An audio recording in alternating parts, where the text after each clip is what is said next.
Ça, c'est le résultat de la nouvelle loi législation suisse. Les souris doivent avoir une petite maison où s'abriter. Elles sont mignonnes, hein?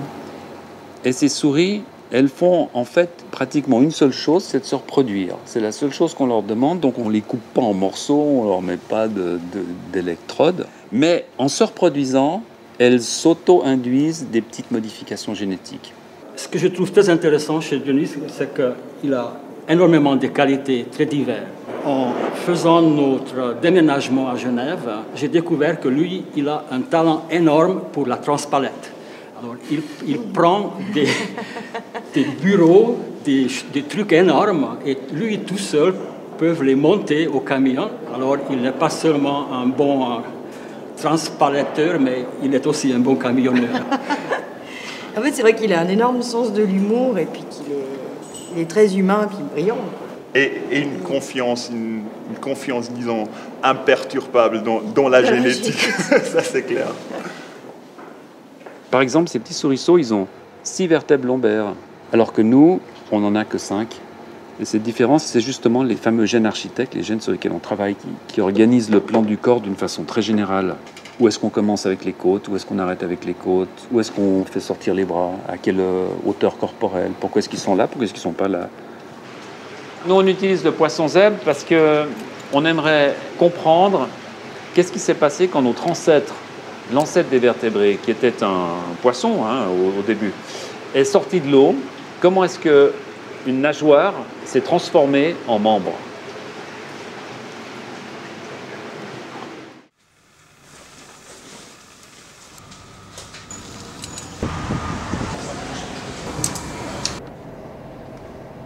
Là, on est exactement entre Genève et Lausanne. On commute. Je suis en train de passer de mon laboratoire de Genève à celui de Lausanne. C'est formidable, en fait, parce qu'on profite à la fois du côté historique, traditionnel d'une université, mais aussi du côté moderniste, du développement des nouvelles technologies de l'école polytechnique. Donc c'est vrai que c'est fatigant, mais c'est assez exaltant, finalement, d'avoir 2 journées dans la même journée.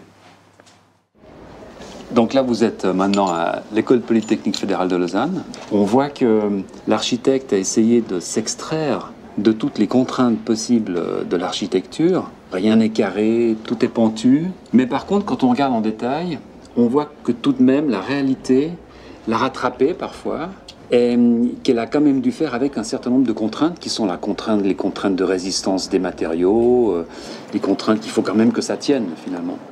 Et quand on construit un organisme, eh bien, on a les mêmes problèmes. On ne peut pas produire n'importe quoi. Par exemple, on ne peut pas produire une cage thoracique qui serait plus bas que la région lombaire. Donc ces jeunes architectes, ils ont une grande liberté d'action, mais il y a quand même quelques règles qu'ils imposent à la construction du corps. Et c'est pour ça que dans l'évolution, on trouve des formes qui sont très différentes les unes des autres, mais qui tout de même nous rappellent toutes notre origine de vertébrés.